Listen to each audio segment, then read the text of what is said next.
But today we're going to talk about a dastardly deed, which the word comes from the Enterprise. That's what the Enterprise called the mutilation, as a lot of newspapers use, but obviously castration.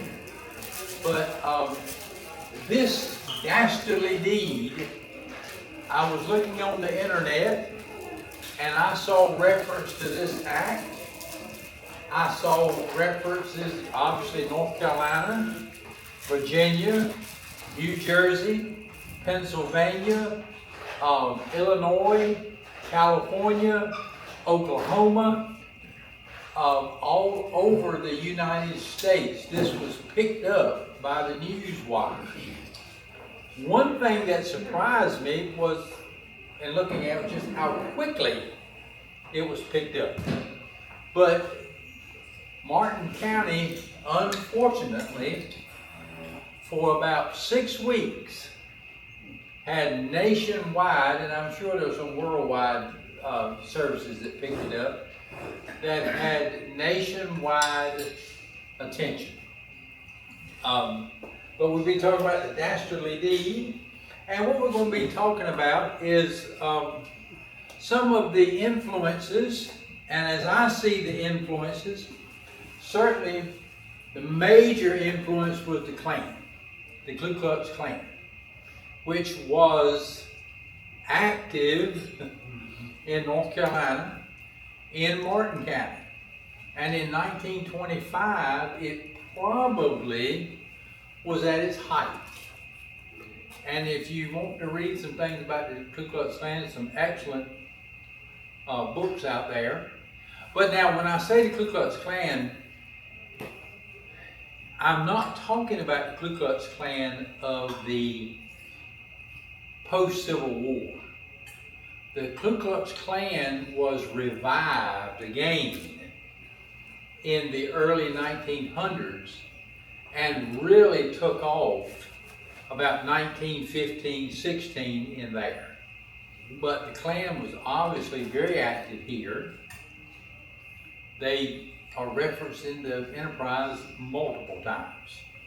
And also we'll just talk about what happened, when it happened, the participants, and the outcome.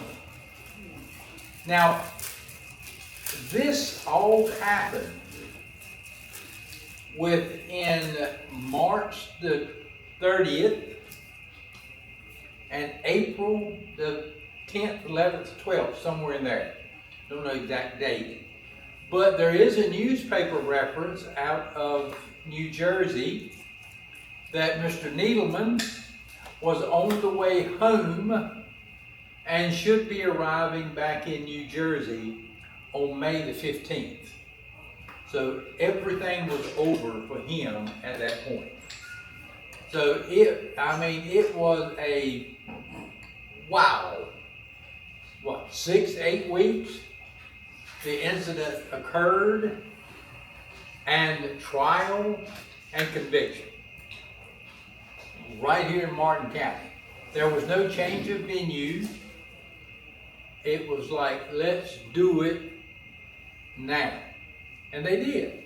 But we'll talk about what happened, when, the participants, and the outcome. Just a little bit about Martin County. You'll see the population in 1920 was 20,828. But look at what the population is in 2020. It's 22,000 and some. So the population in Martin County has not changed in 100 years, essentially. Actually, Martin County has lost some population recently, unfortunately. When I was with the Mental Health Center doing data analysis and everything, we were 25,500. But I have no idea what it's going to be like for the next census in 2030. From my observation, riding around the county, I don't see an economic boom. But I was really shocked that the county had not grown that much. But I just put some things up here. Williamston in 1920 was 1,800. And I put Williamston Township. But the important thing is we were an agricultural county. Agriculture was the product. Obviously tobacco, peanuts, corn. There was some cotton.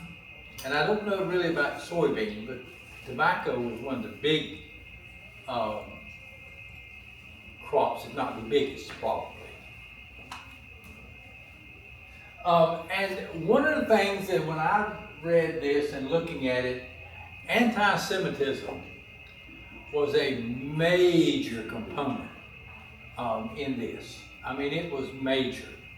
And if you look at, now I have developed a strong interest in the 1920s.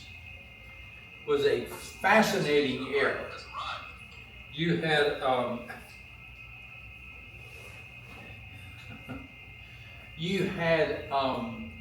women's vote had just occurred before the 1920s. You had prohibition. And you also had, U.S. senators. The amendment to vote for U.S. senators had just been passed, like in 1917. So it was a big change, and it was a big change for women. The role of the woman changed tremendously. But one thing, the reason I'm emphasizing here, the anti-Semitism, and Henry Ford, he actually bought a newspaper that devoted itself exclusively to anti-Semitism. That was what he talked about. That was what he was obsessed about. And, I don't know about Brother Henry, but anyway, he really had some strong anti-Semitism beliefs. And in 1915, there actually was a lynching in Atlanta. Mr. Leo Frank, who was accused of raping a girl, they broke him out of jail and hung him. He did not do it. Later on, they proved it was someone else. But he was a Jewish man from New York in Atlanta. And that was some of the things that they talked about when this happened. And of course, the anti-Semites see Jews as a race, which they're not. And I'll show in just a second why I mentioned that. Hitler used the term race. But I've heard people when I was growing up talking about the Jewish race. It is, in fact, a religion. But you'll see here in the trial, one of the defendants actually said, that's in the newspaper, in the Enterprise, the Jew got what was coming to him. So that is critical, in my opinion.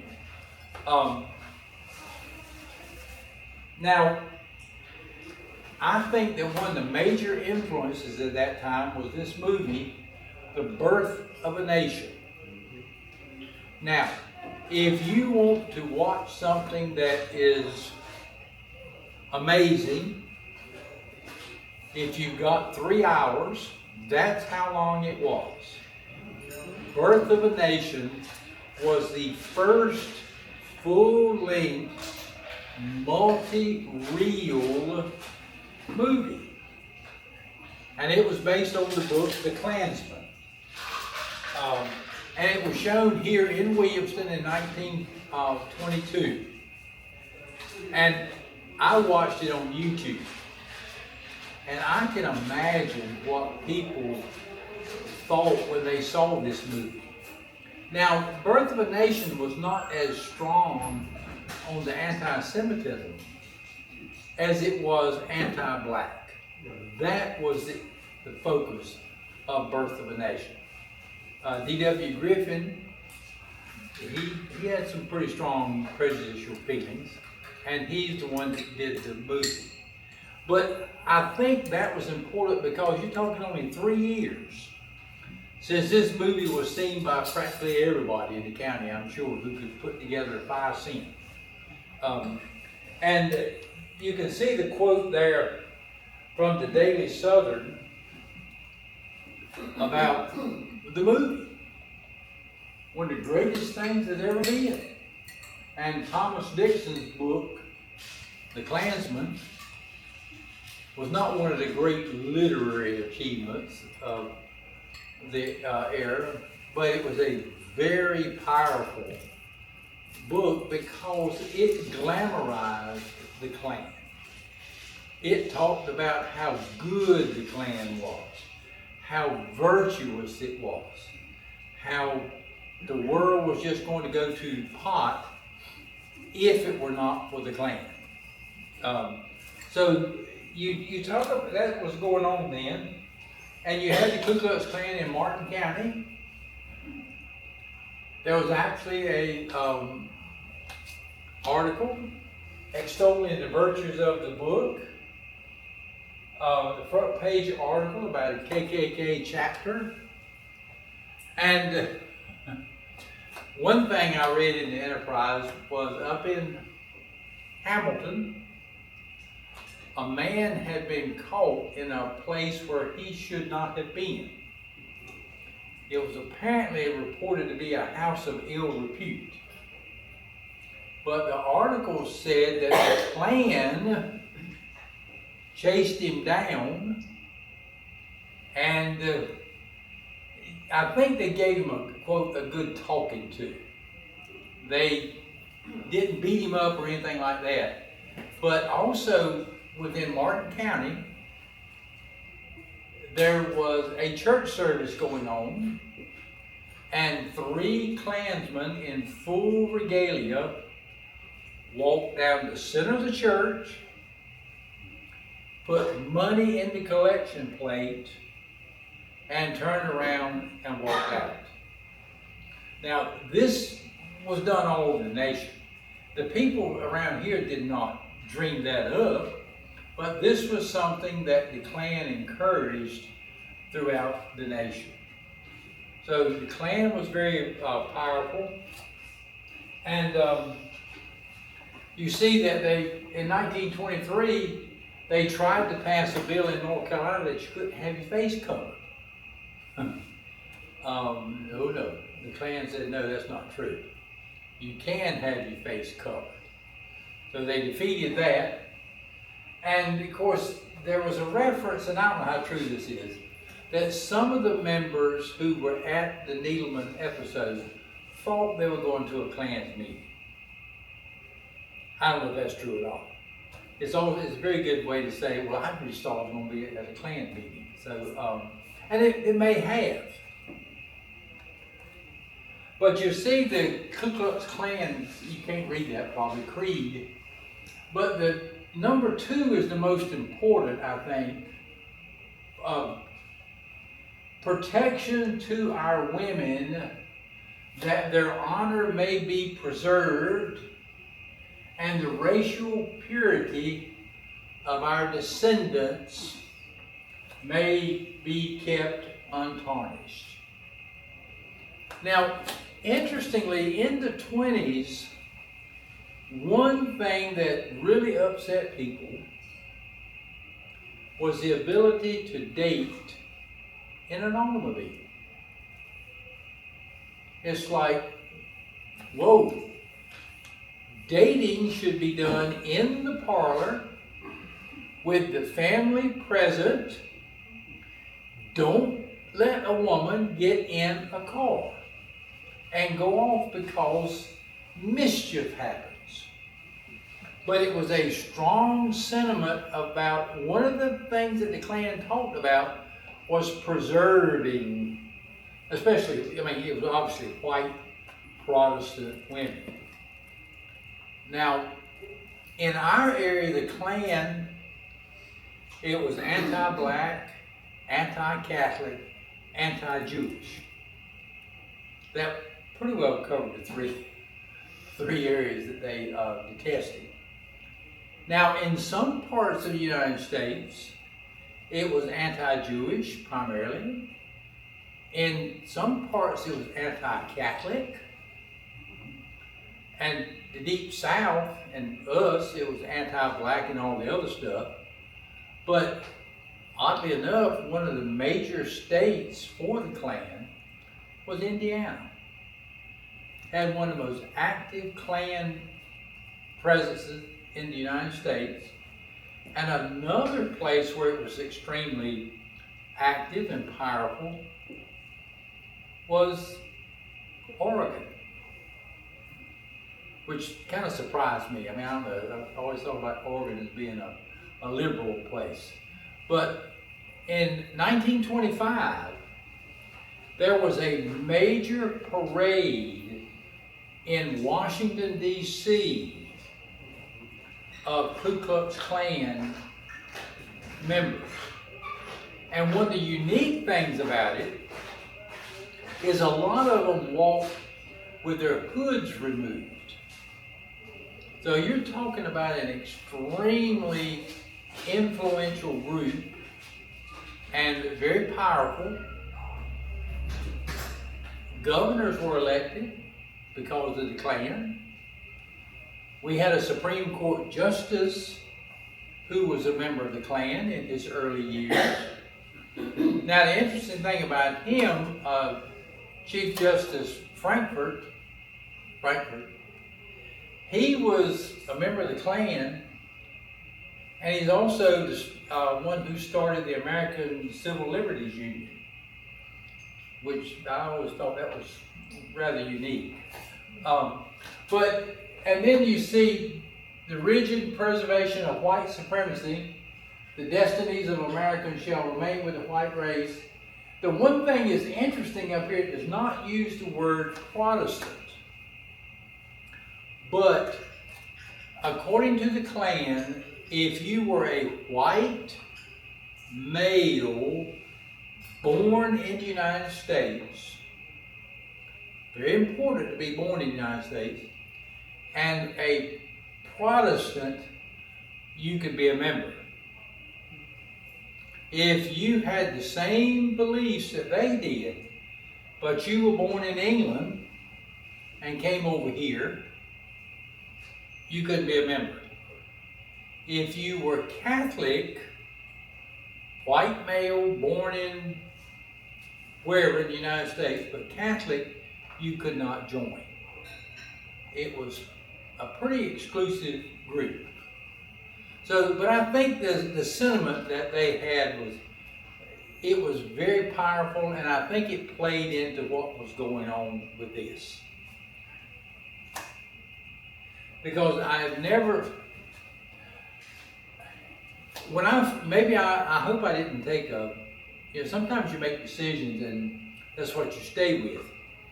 The fact that Joseph Needleman was Jewish was crucial,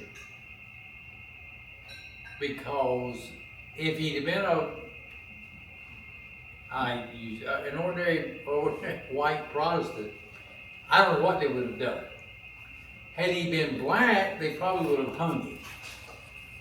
But he wasn't. But Joseph Needleman being Jewish, I think, was paramount to what they did and why. But Joseph Needleman took Ms. Griffin out, and they had sex. And now, here's an interesting thing that I've never really found out, nobody really, I don't think, knows. They went out, had sex. The rumor is out in Farm Life somewhere. Gotta watch some Farm Life, folks. Out in Farm Life. 2 days later, Mr. Needleman was at the department store where Ms. Griffin worked. He was helping her with a window display. there was no evidence whatsoever of her when she came home from being with him. No evidence of a rape or assault. And like I say, she was interacting with him at a department store where she worked in front of everyone. Now, how did it come out? When would you say store at the work? I don't know the name of the store. Oh. But it was a department store on Wheat. Okay. Yeah, right there on Main Street. Okay. And she was a clerk. That was mentioned in all the stuff. She was a clerk. Right. So she obviously had interaction with him afterwards. The rumor is that Mr. Needleman started bragging about his conquest, and somebody overheard it and was able to figure out who it was and confronted her. So in some ways I feel sorry for her. She thought things were being kept quiet, but they weren't. Now, Mr. Needleman was 20 years old, and he was at the age where he was going to brag about things he had done. He was the proverbial traveling salesman. Now, I don't know if Chris has, but growing up, I always remember jokes about the traveling salesman. I don't know if y'all remember jokes about the traveling salesman. So traveling salesmen have a certain reputation, is that? But he was a salesman who had come into town, and he took her out in his car, and later on, for some reason, she said she was raped at gunpoint. I don't know why. Something happened to make her make up this story. But anyway, he was working in Eden. He was a cigar salesman. Worked with Laura Meyer. Anyway, I don't think he's in business now. He was a cigarette salesman, and he was in Eden that day. They went and arrested him, and he was brought back to Williamston.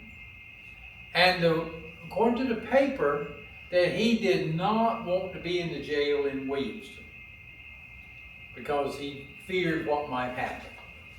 And you can see where in the Enterprise it said, and the manhood of our county is solidly determined that one of its women shall not be made to bow to such a brute.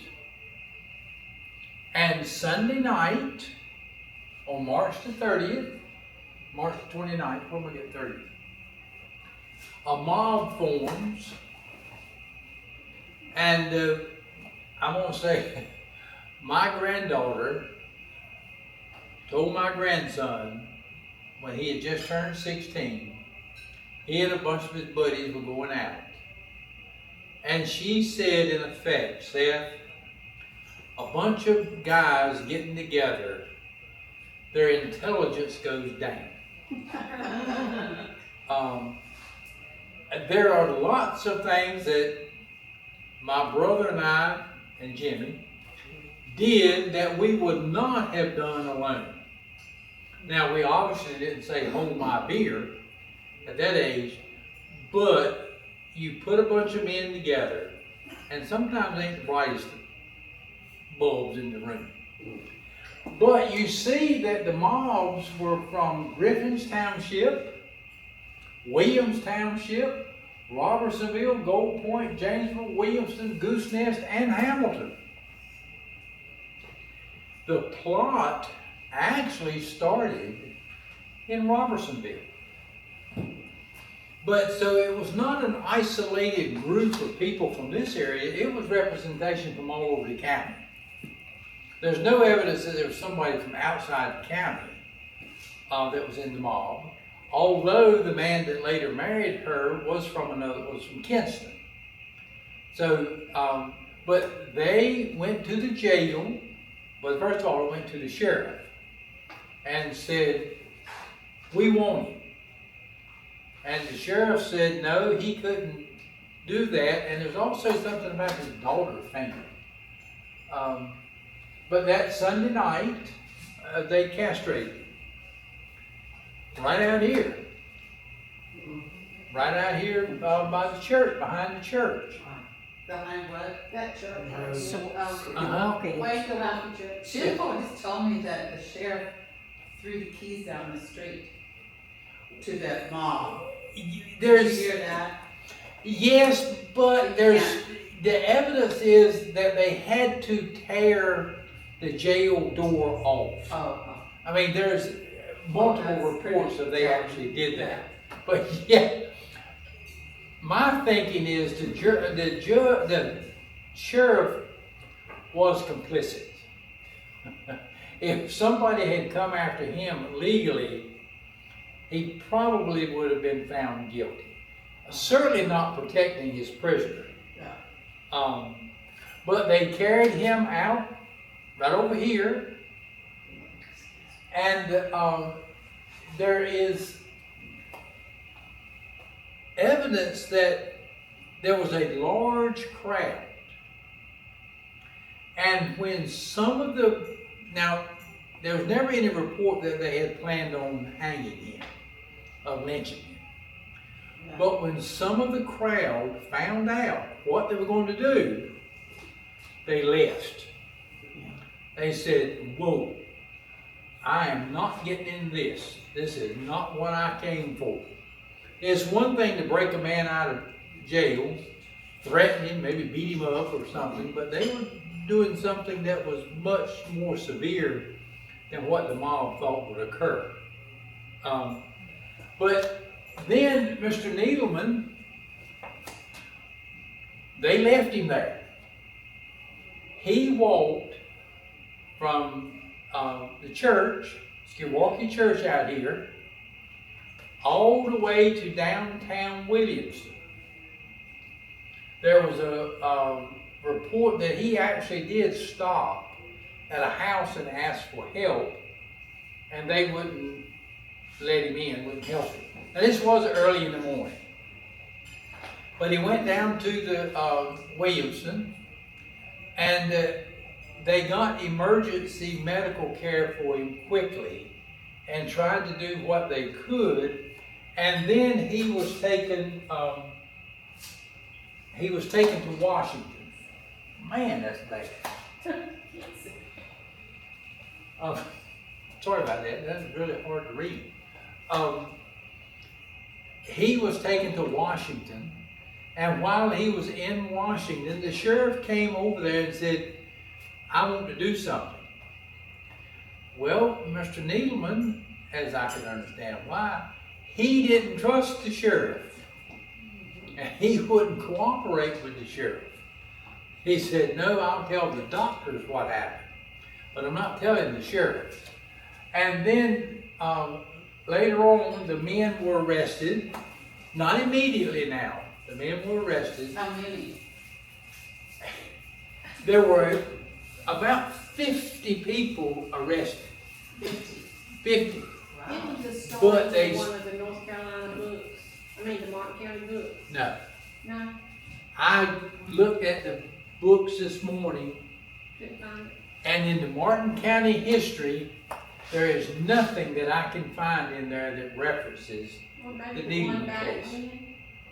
One of those books, I've read the story somewhere. Well, now you may, I'm sure you have. I've read it somewhere, just don't know which book it's in. And again, now there's a site that I'll put up there in a moment, digitalinc.org. You go to digitalinc.org, type in Needleman 1925. All you got to put in. And you're like, whoa. You will get pages of reference because it was known everywhere. Like I say, California is I think the furthest I've seen. It was all over, like 2 days later after it happened, it was all over the United States. I have a question on you. Okay, sure. I heard that they had gone so far as to cut communications lines and stuff like that, but I'm not I'm seeing anything pretty sure about that that. must not be true. I'm not seeing anything about that. No, Um, I would say that was not true. Yeah. I would also say that most of it was promulgated by the woman's family and the other people were involved because of the fraternal Oh, sure. organization that we have been discussing. And, it didn't take long for that kind of news to spread and the group came together. And keep in mind, anybody that did not know it prior to, by Sunday morning at church, found it out. Oh, Okay? yeah, I'm not saying, That was where a lot of it was firmed up. It was not done instantly, it was planned, in a sense. It was in one sense of the word. And those people were told on Sunday morning, okay? there's conflicting evidence about how planned it was. Was it a 6-hour plan, a 12-hour plan? I think from what little I read, it was very impulsive. But again, you had all those men together who was going to say, we can't let this go. But Sunday morning played a big part in it. That's a good point. And you'll see if you look at, this had implications for the entire state of North Carolina. One thing I read, and I've not verified this, but the man, it was a peer-reviewed article that North Carolina was in the process of negotiating some very large financial agreements with Jewish businessmen from New York. And North Carolina said, we can't have this. And there is an editorial in the News Observer about how backwards are these people down there.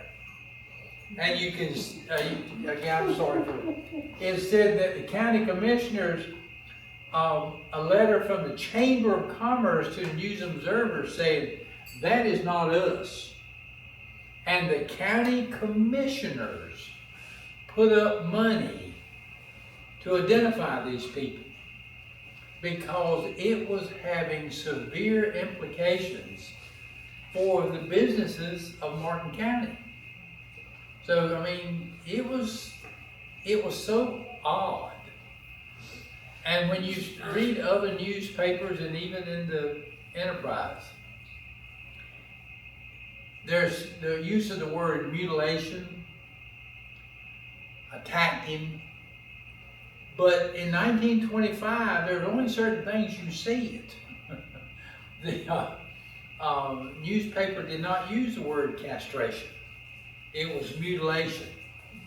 And of course, people understood what that was, I guess. But anyway, the county commissioners were excited about this because it was impacting businesses. And Judy, actually 33 were indicted. Oh. They arrested about 50. But once they started sorting through, only about 33 were actually indicted. Which is, I mean, it's a lot of folks. I mean, 33 people. And you can see that Needleman will stand trial. The idea was, well, first of all, the governor of North Carolina got involved and said, we need a special prosecutor for this. So what did they indict him with? With rape? Yes, Oh, okay. that they later dropped fairly quickly. He was charged with rape, and they were going to do both trials at the same time, which, you know, I don't know. It was obvious that the people wanted to get this behind us. Let's just get this behind us. But they brought in a special Superior Court judge and a special prosecutor. And incidentally, in 1930, the prosecutor was involved in a lynching in Edgecombe County. And when you read about that, the Needleman case was referenced in his past experience. So he had some, but anyway, they got it together fast. It was no, well, I don't know, we'll charge him, and then, 6, 8 months later, they'll have this hearing, and 12 months later, they'll have this hearing. No, it's let's do it, and let's do it now. All that damaging publicity. Oh, yes. Oh, I'm sorry, I've got to hit myself. The governor called a special, thing, no change of venue. And interestingly, this was referenced several times. This is the first time in the state of North Carolina that a mob has been convicted. They had not, some people confessed and did not go to trial. But they had about 8 or 10 defendants because everybody who was involved was there at that time. The jury pool was from Martin County. I mean, if anything would happen in Martin County now of this nature, do you think the jury pool would come from Martin County? No. And it would probably be, it might be Pitt County, but the venue is going to be moved. And about 200 were called for the jury. The jury was picked in the morning, of course, started May the 6th. And the jurors are named in the Enterprise. Were there women in the jury pool? No. No.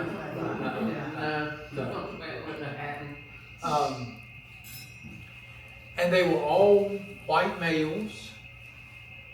And I was hoping I had a relative in there as a juror, but I didn't. I didn't have a relative who was involved in it. I don't know if they didn't hear about it or what, but anyway, I did not have a relative related to involved. someone that was. Well, and I don't know that much about what my relatives would have done.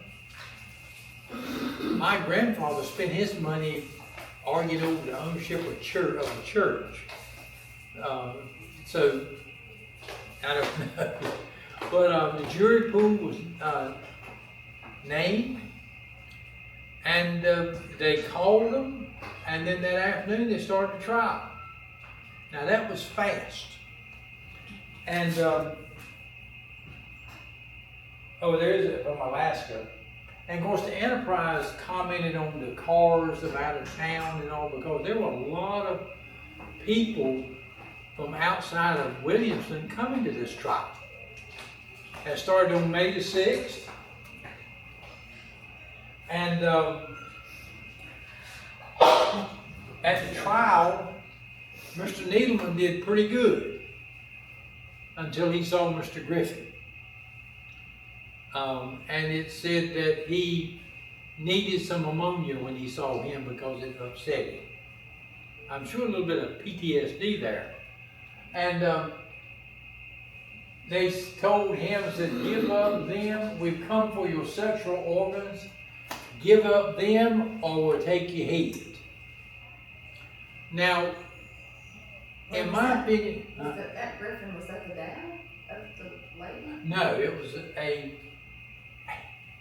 I have not proved, the scene where they proved he was connected by family to her.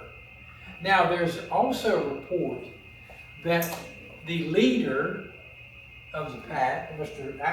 Sparrow, asked one man to do it and he refused, asked another man to do it and he refused, asked another man to do it and he didn't have a sharp knife. Oh, God.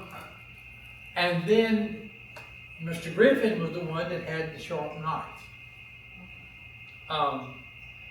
Now these were people raised around hogs. So they knew what they were doing. But Okay, I have a question about ammonia after seeing Griffin, the man. Okay. that they just made a reference. Apparently he was about to pass out or something. After he saw the man. At the trial. At the trial. Yeah. So Griffin, Gherkin was Griffin. the, Dennett or Griffin, I'm confused. Griffin was the one that did the, He did it. okay. yeah, he did. That's why he passed out, because he saw him, he knew what he had done to him. Yeah. Now, Mr. Griffin denied being present. He said, I was not there. And, I mean, this man sat there on the stand and said, he did it. And Mr. Griffin denied that he was there, and he continued to deny it until he was actually paroled, I think. He continued to deny it, but obviously he was there. But Mr. J. Gherkin, he confessed. Obviously, he was feeling bad like what they had done, and he was the one that gave a lot of the information that was used against him. He said, I guess, this is wrong. And he started telling what had happened. So, but the most sensational trial of the whole state of post-war, one of the most brilliant assemblages of lawyers worked on the biggest case in Martin County. And it obviously was. I mean, they had lawyers come in from everywhere.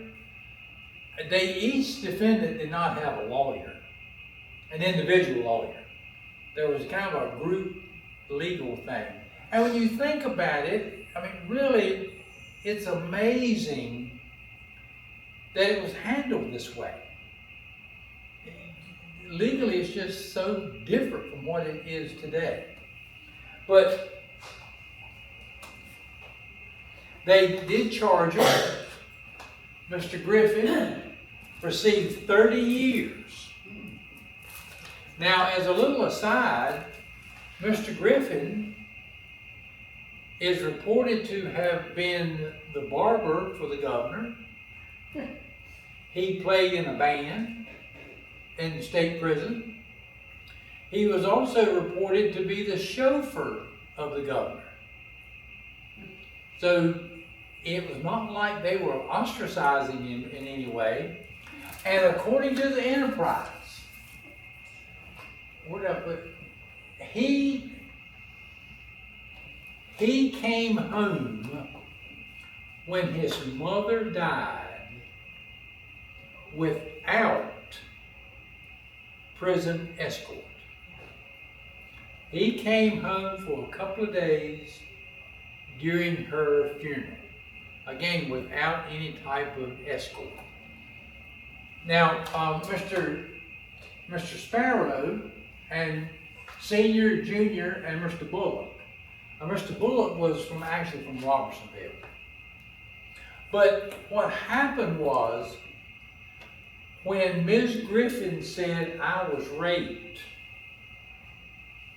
the next day, she married Mr. Sparrow. The day that she said, this is what happened. He married her.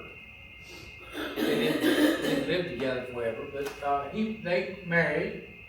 Mr. Heath and Mr. Stone, not more than 3 and not less than Mr. Gherkin. The Griffins. So you see how many actually got prison time, and a lot were fined.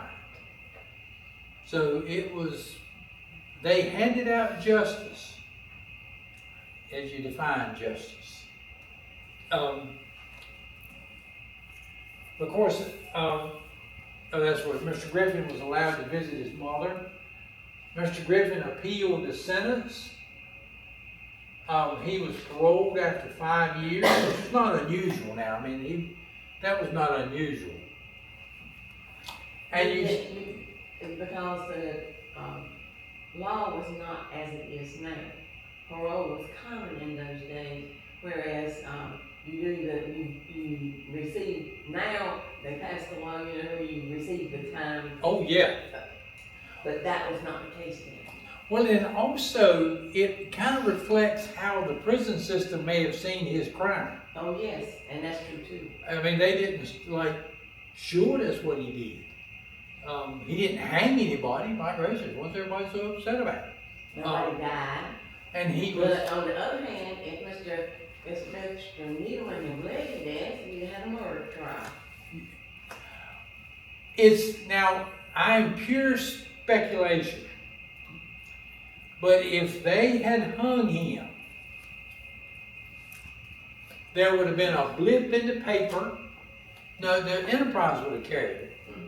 There would have been a little blip in the Washington paper, a little blip in the papers around here that this man was accused of raping a woman and they hung him. Now, unfortunately, lynching was very common. Yeah, in the black community. Yes, yes. So if they had lynched him, a lot of people would have said, well, okay, he deserved it. But what they did was so unusual and so, the men were impacted pretty heavy by that. And there was a lot, I mean, think about all of these people that were involved. These were not people who normally would have committed any kind of crime. They Not were, even broke any law of any kind. They were family men, Yep. families, and they were church-going people, deacons and elders in churches. I mean, that was the people that was involved in this, and they, under normal circumstances, would not have committed any kind of crime. But it just goes to show you how people can be convinced in a manner that they will react to try to save somebody or do something when they don't have the complete facts and when things are not, and when they already have been pre-prejudiced Yeah. to something. oh yeah. I'm sure Well- the mob had a lot to do with the mob mentality. The one thing I have not researched, and I got a friend who's a PhD psychologist, I want to do more research on the mob mentality, mob psychology. Well, you can look at, if I may, things today that, mobs end up committing crimes that if it was just one or two people probably wouldn't have done. There just must be something about it getting all stirred up. Oh yeah, oh yeah. And the last I've been able to find anything, Mr. Needleman sued in federal court in Elizabeth City Yeah. and got Who $3,000. did he sue? He sued the people that did it to him, Oh, and he was awarded $3,000. He sued for $100,000. Now, if I could find his date of birth on Ancestry, I could find out something about it. But I don't know his date of birth. And when you look up Joseph Needleman, you get lots of hits. When you look up Joseph, you get a lot of hits, and Needleman is not that unusual a name. But this right here is an ideal location for a website for anything in North Carolina. If it's in a newspaper and it's online, it's on here. So I highly recommend you go there and look at it. It is a good website. Yeah. Gosh, I'm sorry, I didn't mean to go this long. it's fine, it was good. Oh, yeah. I did a 2-hour presentation at ECU and I thought I got to cut this one short. Thank y'all for coming. Thank you. Are you going to do anything like this in the future, you think? Like other Lunch and similar learn? cases? I mean, not similar, but other murder or